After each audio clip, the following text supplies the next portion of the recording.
Hello and welcome to Geeks of the Round. I'm your host, Matt Moore, and we are here to discuss the Marvel Agents of S.H.I.E.L.D. Season 3 finale. It was actually broken up into two parts. We had the first part, which was Absolution, and the second part, which was Ascension. Welcome to the very last ever Marvel Agents of S.H.I.E.L.D. hangout, unless, Deanna decides to take it over, which isn't going to happen. So let's talk about the episode. Charles, what did you think? I liked it. I know a lot of us in the whole Geeks Around crew were a little concerned about it being a 2-hour episode and that we were going to have to drudge through it. But I got to say, both parts, the first half and the second half, were both great. I was very pleased with both of them. My thought on that is that everything that they did, they could have done it in one relatively fast-paced episode. Unfortunately, as I was watching Agents of S.H.I.E.L.D., I ended up having to stop watching Once Upon a Time because I watched the first episode of the finale of Once Upon a Time. Then I watched Agents of S.H.I.E.L.D., then I watched the last episode of Once Upon a Time. And I realized that like 4 times more stuff happened in the 2 episodes of Once Upon a Time than did Agents of S.H.I.E.L.D. Do you think Agents of S.H.I.E.L.D. could have done everything they did in one episode? Yeah, I'd say so. I mean, there were a few moments that kind of drudged on, but I think that's just because it was a 2-hour episode. They had to stretch things out. But I think that if they were to do it in an hour episode, it would have had to have gone a little over an hour. I would have to say maybe an hour 15. Yeah. All right. Yeah.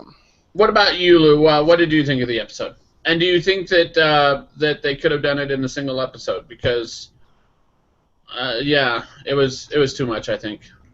No to the single episode. The episodes were fun. I enjoyed both of them. And you'll be damned if Deanna's going to let you cancel this hangout next season. Well, so you thought the episodes themselves were good? I enjoyed both of them. I mean, did they drag a little bit? Yeah. But what do you expect? It's television. Look at it as that was the middle boring part of a movie that we go see in a theater. Yeah. I don't know. I think they could have cut the last scene. They could have cut most of the fight scenes with the primitives.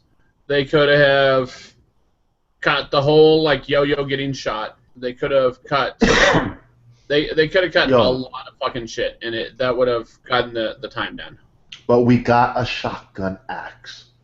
We did get a shotgun axe, and it was a shotgun axe club because it was mostly using it as a club. But so basically, how this episode starts is that S.H.I.E.L.D. infiltrates Hive's space, disables the warhead, and had captured Hive. Of course, the episode is Daisy is basically in Lincoln's old cell, feeling sorry for herself and giving all the information she possibly can to S.H.I.E.L.D. I don't think she was feeling sorry for herself more than she was going through some serious withdrawal. Well, yeah, she was, and she was basically withdrawing from a drug and feeling sorry for herself. She felt all guilty for everything that she did, which I can understand why. See, Whedon, drugs kill. Yes, don't do any drugs ever. Where's my lighter?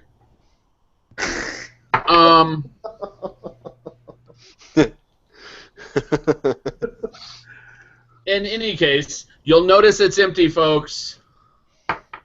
For now. For now. In any case. Yeah, it's like, I'm totally not smoking it. Exactly.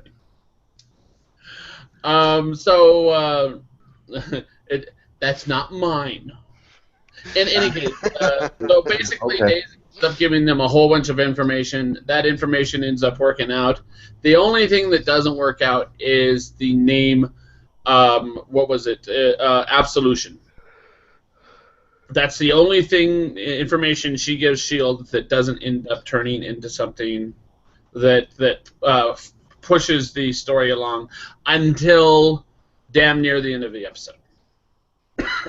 Yeah, when they revealed the whole meaning behind Absolution, where it was pretty much the name of a town on a shipping address, uh, I thought it was a little weak, and I thought it might have been a bit shoehorned. Yeah, but it's the name of a town, but in reality it wasn't. Absolution for Hive was creating his ugly ass monsters. Yeah, you know what? No, that's just it. I understand what you're saying with that, but I don't think that was it at all. I think that town that they took over, the name of it was Absolution.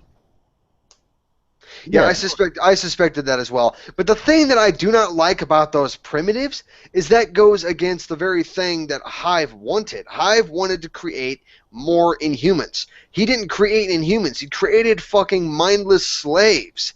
I mean, try to imagine this. Let's say that Hive succeeded.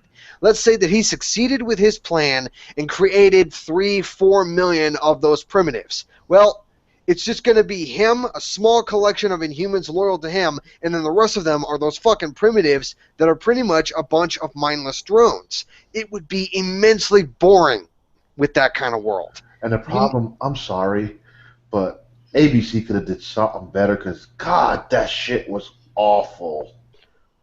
Oh, yeah. You're remarking about the makeup again? Ooh, was it bad? Now I see why they didn't give Hive his original look, because that shit was awful too. What, his actual appearance with all the tentacles? Fuck yeah, dude. Davy Jones looked better than him. Dude, it's fucking TV budget. What do you expect? I thought he looked awesome. For TV, yeah. He did not look good for TV. He actually reminded me a lot, for you really true major geeks out there, he reminded me of Kit Fisto from Star Wars. Oh, yes. Okay, yeah. Yeah, I met a guy dressed up as Kit Fisto at one of those old Star Wars conventions I went to. That guy was actually pretty cool. Yeah. Thank you for sharing that's what Kit Fisto looks like. He's a pretty major Jedi. I don't know if he was on the council, but he would have been on the council during the prequels. He was on the council and he got slayed by Sidious. Yeah, Sidious, also known as Palpatine. Yeah. Spoiler alert. But he was pretty fucking powerful. But he wasn't powerful. The least powerful on the council, but that still makes him pretty fucking powerful. He took a blade to the chest in a quick strike. Yeah, because he tried to take on fucking Palpatine. So everything we've talked about already, this hangout's been going 5 minutes, and we've been bullshitting most of it. Other than those things actually breaking Hive out and creating a bomb that creates more of them, that was the end of the first episode. That was it. Pretty much, yeah, because the first episode was Nothing. Stop the warhead. Then the warhead escapes because, Magneto was able to control it. And then what else we get? Hive fucking gets sucked into that stupid thingy-majiggy where they were scrambling his brain circuits for a while. Oh, that actually, you're right. That's something that I didn't bring up, and I should, because it is a very important part of the story. Because it ends up making Hive much less effective for most of these episodes. So that is true. Yep, for the 2 episodes, and then excuse me, they did that crap. What else do we get? Teddy Bear decides to give Yo-Yo back the chain, and she's looking at him like, "Fool, that's a gift. You don't give back a gift. Like, what's wrong with you?" No. She said you don't give back a religious gift. Yeah. Because she said it was a gift of faith, and you don't give a gift like that back. You don't. Because it shows that you have no faith. But somehow it got left on a fucking chair. It fell out of his pocket. And Fitz picked it up. It fell out of his pocket, and he realized it belonged to Yo-Yo. All right, I'm going to bring this up, okay? With the whole, cross-switching hands and then putting on that jacket with the symbol of S.H.I.E.L.D., I swear to God, it was like a game of hot potato. That's pretty much... Yeah, it was like a game... I think it was supposed to. I think it was supposed to because of the fact that we were supposed to be like, oh, like last episode we were supposed to be like, oh, it's Mac who dies in this episode, and then in this episode we're supposed to be like, oh, it's Fitz that dies in this episode, and then we're like, oh, it's Sky that dies in this episode. No, we were. Oh, it's everyone. Goddammit. Who we fucking knew from the beginning was gonna die. Yeah, and the thing is that at one point I even suspected that it was going to be May that was going to die. I thought it was going to be her. They ain't killing the cavalry. We riot. Well, no. I think killing her off would actually be pretty ballsy, kind of like what they did in Batman v Superman, where they killed off Superman, but then they decided to puss out and fucking bring him back. You know how many people still haven't seen that shit yet? It's still in the theaters. I don't care. I've seen it. Lou's seen it, but the people watching this haven't. Who the fuck's gonna? You know what? Never mind. You're right. I'm wrong. I'm sorry. Charles, stand up. Go stand in the corner right now. Superman is dead. Spoiler alert! If you haven't seen BVS, yes, he takes Doomsday's spear through his chest, and yes, he died. And yes, he's still dead at the end of that movie. All right, so let's get to the second episode where all the good stuff is. All the good stuff is in the second episode. First, really. Yeah, that's just it. Is Daisy has she's found out that Hive is running around, so she's of course she basically hacked everything, which we knew she could do from the beginning. Mm-hmm. She faces off against Hive. Hive's like, she's all like, "Please take me back," because you know. Oh my gosh, she was like a crackhead on the corner. Yeah. She got down on an E and everything like. Yeah. Bro, she was ready to Den Master.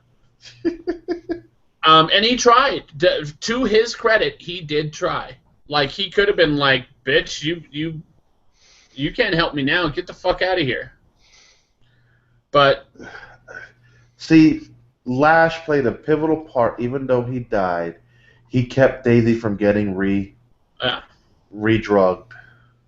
I was gonna say Ward/Hive did not use his pimp hand, at least not at first. And then Daisy went, basically said, "You're not gonna give me that crack pipe? All right, bitch." She went to town on his ass.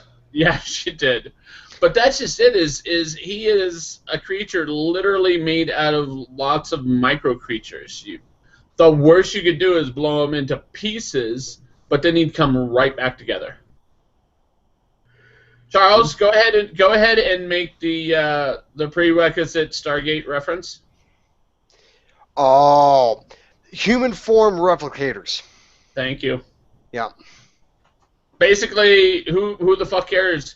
Even if she did fucking get a rocket launcher and put a rocket through his fucking chest, he just formed back together again. That's who he is. That's what he does. Mm-hmm. What this episode did have that was funny as shit was, I've always wanted to do this. Obi-Wan, you're my only hope. That was pretty awesome. When that was when Coulson was holding off Hive, basically talking with Hive. Hive thought, you know what, let him talk because I'm about to fucking kill his ass.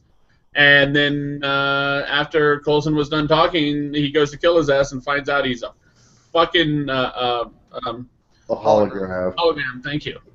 That was awesome. I actually suspected that during the conversation. I'm all like, that's pretty fucking ballsy even for Coulson. And Coulson has pulled some shit. He really has some crazy fucking shit. Like maybe he had a plan. But that was a whole lot of balls. I think many balls. That being able to summon the Quinjet through the power of his forearm. Oh yeah. That little gadget arm is actually pretty cool. Yeah. Let me see what else happened. May and Fitz, they infiltrate the Zephyr, which of course now Hive has now put the warhead on and is going to blow up the warhead in the atmosphere. Fitz's little cloaked gun was badass. That was pretty cool. He's all like, "Yeah, I have a way to kill you, but you'll never see it coming." And dude's all like, "I've searched all over this thing," and he's all like, "I'm not lying." And sure enough, he wasn't lying. Well, no, he said no, we're not gonna. We don't want to hurt any humans unless we have to, because they're they're what's the word? They're acting against their own will because they're being brainwashed. However, you, even before you were brainwashed, you were still a bastard. So pow, pow, pow, pow, pow, keel over, dead. And I thought that was awesome. I thought that was yeah. I mean, for the second episode had its it didn't have too many downs and it had some cool moments like the Star Wars reference in the hologram, the cloaked gun. I would like to see that more, especially for them. Yes. Have a cloaked gun as a backup, where the people think, oh, you're unarmed, or I unarmed you, and then out of nowhere you pull out your cloaked gun and cap a bitch. Yeah, that was pretty awesome. And just so you know, we are up to 3 viewers. If you would like, go ahead and throw in some questions in our Q&A, and we'll answer them on the air. I actually enjoyed Batiakis. Batiakis? Yes, the professor. Oh yeah, fuck him. He's an asshole. He was pretty cool. I don't know. He did portray his skeeziness pretty well. I did like the actor. I just didn't like the character. Well, that means the actor was doing his job. He was doing a good job. Yeah, exactly. And where we see his turning point is that when it's May versus the primitives, like, he had a gun and he could have fucking shot May while she was fighting the primitives. But instead, he's all like, "Are you with S.H.I.E.L.D.? Yeah, we're with S.H.I.E.L.D. Fucking take me in. Like, I'm done here. Get me the fuck out of here."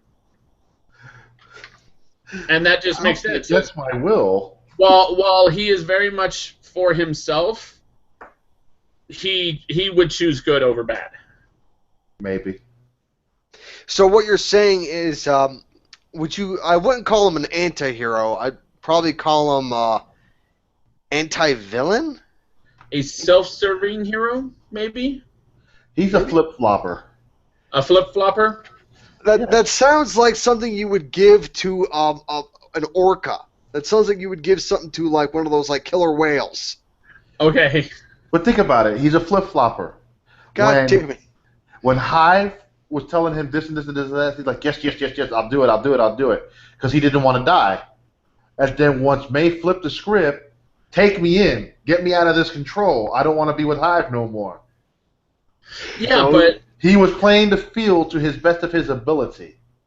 Yeah, but he had the chance to just shoot May or straight up in the head. Do you really think he was going to shoot May, the person who's kicking the fucking the ugly creature's ass? From the distance that they were from each other, he could do it. Now, would he actually? He could have done it. Yes, I agree with that, but I don't think he wanted to. But even if he wanted to, do you think that he would have actually been able to hit her? I think on his first shot he would have missed, and the second that he missed, she would have gone for the gun. I still don't feel he was going to shoot her because. Well, neither do I. I'm just doing a hypothetical. And he was banking on her being S.H.I.E.L.D. Yeah, I think if she wasn't that if she said that she wasn't S.H.I.E.L.D., he would have shot her. Yeah, maybe, or at least attempted to. But I still say he would have missed. But see, now going forward, do you think he plays a factor in season 4? Yes. God, yes, I hope so. I think that's the whole point. Yeah. Does he play the villain in season 4 since he's created his very own sex toy? Those are okay. Since we're going there, those are LMDs. They are very, very common in Marvel. They are life model decoys. God damn it! Really, we're going with that again? You didn't notice that? It like on his computer it said LMD. Yep. You know what? I actually didn't put 2 and 2 together because the last time I heard about LMD was back in season 1 of Agents of S.H.I.E.L.D. and also the Avengers. That was the only time we ever heard about it. In the comics, for example, Doctor Doom is one of the most powerful bad guys in all of Marvel Comics. He's not the most powerful, but he's fucking up there. And anytime the Fantastic Four fight up against him, almost every time, it's not actually him. It's his life model decoy. And they're still just as powerful as the real thing. They have all his powers. They have all his abilities. They have all of his everything. And all of them unless commanded, because of course they have their own little sub-programming for it, all of them believe themselves to be the actual Doctor Doom. So if they can perfect life, if they're doing LMDs like that in this show, that would be pretty fucking awesome. My question is that you said that they have all the powers of Doctor Doom. I thought Doctor Doom didn't have any powers. Doctor Doom has powers. I thought he was just some guy in a suit of armor. No, he has powers. And not only in the movies, but in the comics as well. I thought that was just focused to the movies, but I thought in the comics he was just some ordinary guy who was obsessed with obtaining power. He has powers and abilities in the comics as well. Okay, I'll have to look that up. Okay.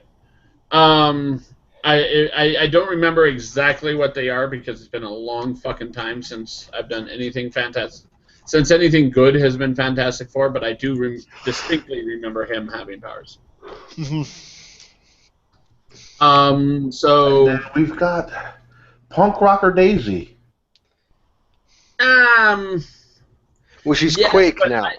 I don't see that as that she's trying to be punk rocker. I think she's just changing her thing every once in a while. She's hiding. That happens to be the look she was at the time. See, but here's a speculation for y'all. Who the fuck is the director of S.H.I.E.L.D.? Yeah, I noticed that too, and I don't like it. I want Coulson back as the director of S.H.I.E.L.D. What do you mean, who is the director of S.H.I.E.L.D.? Did I miss something? Coulson said at the very end, since they lost her again, because she decided to, use her powers to fly. Well, jump really high. I think she could channel it to fly eventually. They might go there. But she did that, and then they were literally 10 seconds behind her. She's gone, and then he's like, oh, the director's not going to be too happy about this. Oh, I must have missed that. I must have missed that completely. I wonder if Fury's back. If Fury is back to being the director of S.H.I.E.L.D., on that I would be in favor of. I'd be fine with it. I mean, I'm cool with it too, but I don't see it. I'm wondering if May got promoted, because she wasn't on that field assignment. It was just him and Mac. Oh, God, really? They would... I don't... Well, look, it would be kind of cool if May was the director, but in order to be the director of S.H.I.E.L.D., you have to be a bit of a bureaucrat. And May is pretty much the exact opposite of a bureaucrat. She takes action. She doesn't just sit behind a desk and talk things through. She's the gun-ho punching type. But then what would make Coulson retire from being the director and go back to a field agent? Oh, God. If Fury came back, for example, or if what's her face, Robin Shabosky said, "Hey, let me be in charge." Who the hell is that? What was her fucking name? Nick Fury's right-hand woman. Maria Hill? Yes, thank you. If Maria Hill came back and said, "Hey, this is you've done fucked up. Let me be in charge." Okay. I think Coulson would be like, "Here you go. Fuck it. Yeah." I don't think Maria Hill would be a good choice for the position of director, because she is a bit of a hard ass. I mean, what's the word I'm looking for? Maria Hill was pretty much a bit too strict. She was too strict even for Nick Fury. She would always be too tough on people. That was in the comics, though. That's not necessarily in the MCU. We don't know enough about Maria Hill in the MCU to know. Yeah, she wasn't too strict as far as the Avengers movie and then the other few times we've seen her. I kind of got that feeling that she didn't really like how lenient Nick Fury was in Avengers, but the only reason why she never said anything is because she respected it. Yeah.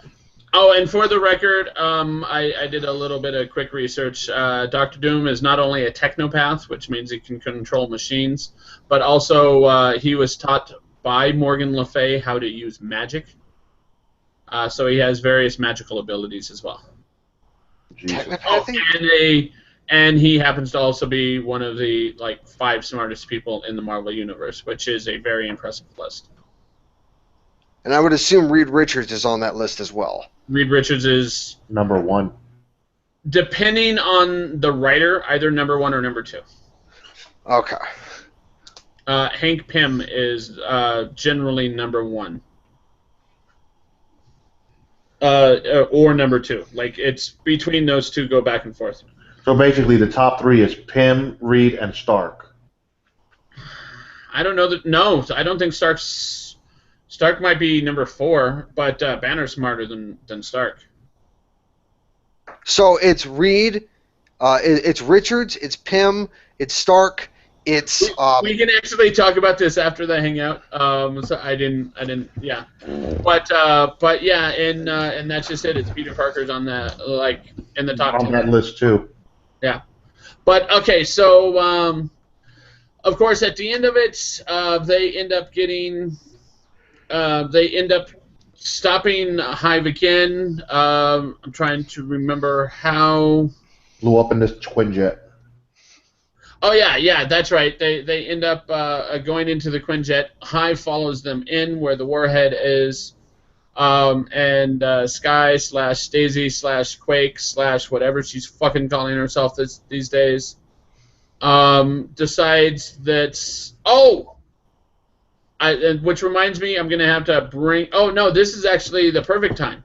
There was a conversation between Hive and Sky / Daisy, where he's all like, I'm trying to remember your name. Something pretty, but not like the sky, but like a flower. Yeah. Daisy. Even fucking he's calling her Daisy now. Like, he straight out says, no, it's not Sky. I was all like, damn, they definitely decided, they made that worded very precisely. But yeah, they end up going on the Quinjet, and then Lincoln like boots her the fuck out with some electricity, and Lincoln goes, I stole your cross, bitch. I'm gonna be the one who dies to sacrifice themselves. I kind of like Lincoln though. I like his. I'm glad to see him go. They probably weren't going to develop him. I mean, it's like this show don't know how to develop people.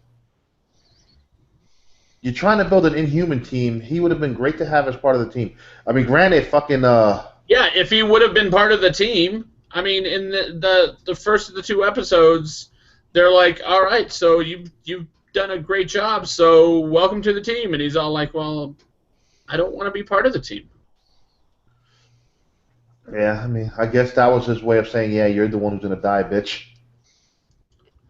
I don't know. Of course. Gemma being the little freak.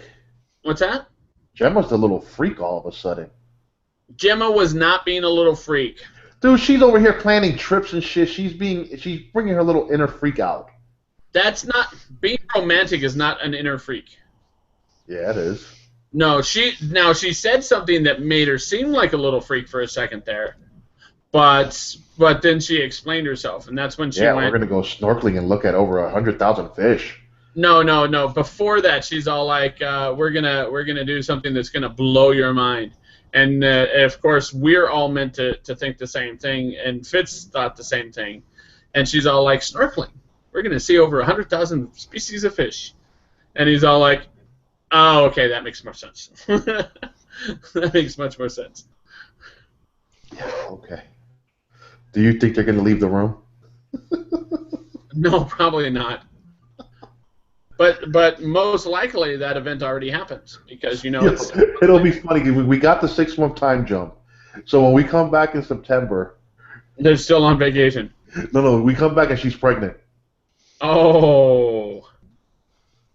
That'll be some shit. That'll be interesting. Then we have, of course, the scene we already talked about with the life model decoys. We have the flash forward with Daisy flying away using her quake power. That was interesting. She didn't technically fly, but she might as well have. She's leaping tall buildings in a single bound. That's how fucking Superman did it. Yep. I mean, it's interesting because now when we come back next season, it ain't going to be 9 o'clock no more. It'll be 10 p.m. It's going to air at 10? Yeah, they changed the time slot. I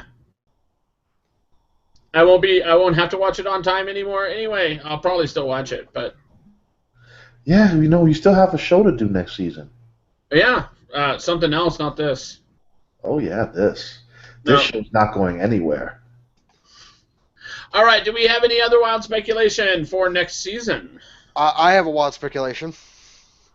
What? I think the current director of S.H.I.E.L.D. is going to turn out to be Talbot. I think it might be Talbot. That'd be interesting. Yo, dude, but he needs to get rid of his porn stash. Yeah, that really bothers me too. But then again, mustaches in general bother me. Yeah, but you have one. No, I don't. Oh, when you said porn stash, I thought you meant that somehow at some point they had mentioned that he had a stash of porn hidden away somewhere. I totally misunderstood you. I was very confused for about 15 seconds there. That's actually kind of strange because I actually caught on it like within milliseconds. I was like, Yeah, oh, that okay, doesn't yeah. happen very often. So, No, it doesn't. Yeah. No, it doesn't. Yeah.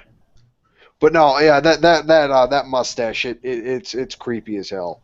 Oh my god, I look like he's in some 1970s porn. Oh, god damn it. Thank you for that visual, you son of a bitch. It could be worse. It could be a 1950s porn. The mustache does fit.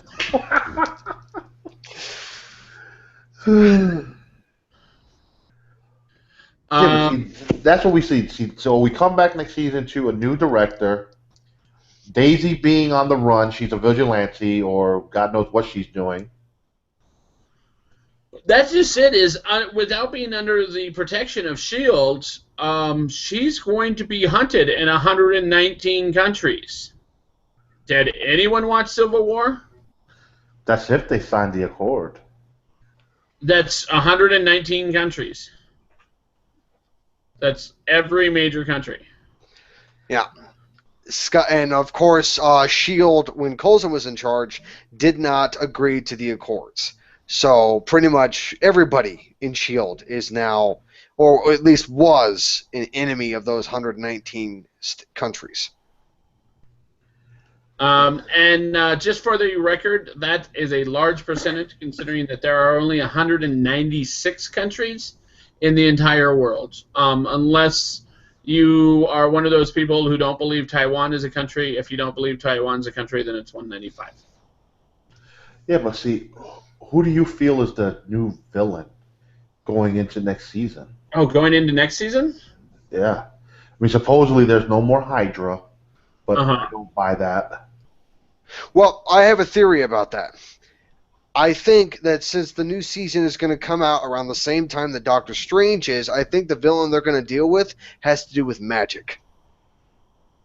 That's very probable. I like that idea. And to add on to that theory, since Benedict Cumberbatch is not afraid to act on TV, I would not be surprised if we saw Doctor Strange at least once on Agents of S.H.I.E.L.D. next season. I would be.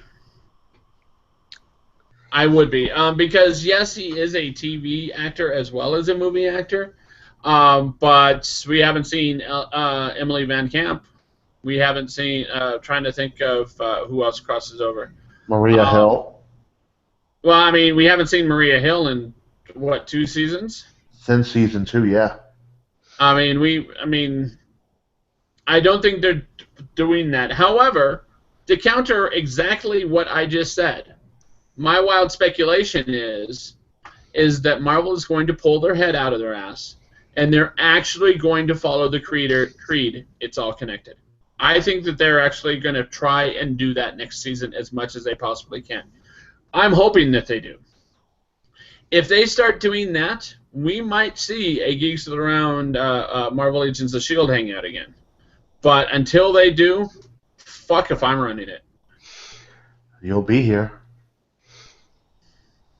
Yeah, if someone's running it and I happen to watch that episode, yeah, probably. You'll be watching every episode, so you'll be here for every hangout. You're stuck with us, Matt, forever. Most of your shows got canceled. Most of my shows, I had which one of my shows got canceled? Legends of Tomorrow. No, even that one's going. You lost your castle. Your lineup you're is right, changing those, not around. the ones I'm doing hangouts on. Yeah. Like, if there's any hangout we need to cancel, it would be that godforsaken Arrow. As much as you hate Arrow, it's still better than Legends of Tomorrow. I think Legends of Tomorrow is going to be even better next season. We'll see. All right, so I want to thank everyone for watching. Check us out at geekstheround.com and youtube.com/geekstheround. Also, find us on Facebook, Twitter, Google+. Also, find our new Google Space. You can find that on our Google Plus page. It is at the very tippy top of that. And join us and chat with us. It's basically forums. So that's kind of cool. Give us a call at 801-609-4687. That's 801-609-GOTR. And we'll see you next time. Bye. Bye-bye.